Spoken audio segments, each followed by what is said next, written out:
daily job is to take clients out every day to do the southern right whale watching.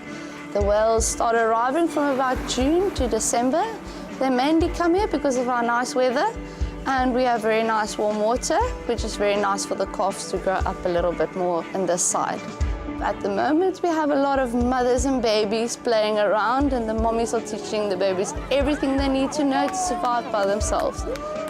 By nature, the whales know our boats so well by now, the pitch of our motors, and they approach us, and we have moms coming up and showing their babies our boat. We're going into summer now, but we are weather dependent. It's not always as smooth as we want it to be, but we have noticed that the wind starts picking up a little bit more. We do have our whales being a bit more active, breaching, and especially flipper slapping and lobtailing and showing off basically every day for us. The southern right whales are named right whales due to the fact that back in the days of whaling, they were technically the right whale to catch because of the type of oil that they have in their head cavities.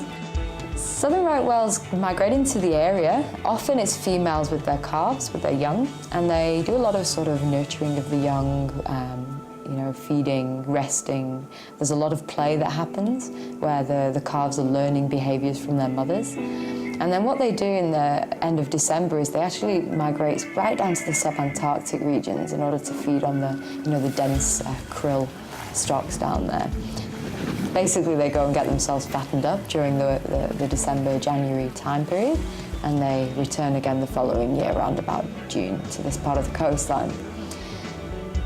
If you want to come and see or get an encounter with the southern right whale, I would highly recommend to come here around about November time. That tends to be the highest encounter rates that we get, and often the weather's more favourable at that time of year for sighting this species of whale.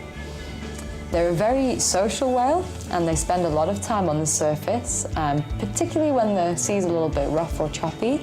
We tend to see a higher frequency of their breaching activities, so they will physically jump out of the water multiple times. And to see a 40-ton animal airborne like that is really impressive. It is great being out there every day. I love being out at the ocean. And I love showing people whales, especially if I'm making your dream come true. It is wonderful to see smiles on everybody's faces when they see these beautiful, big, gentle giants that come up to these boats. Previously hunted, today we only shoot them with our cameras.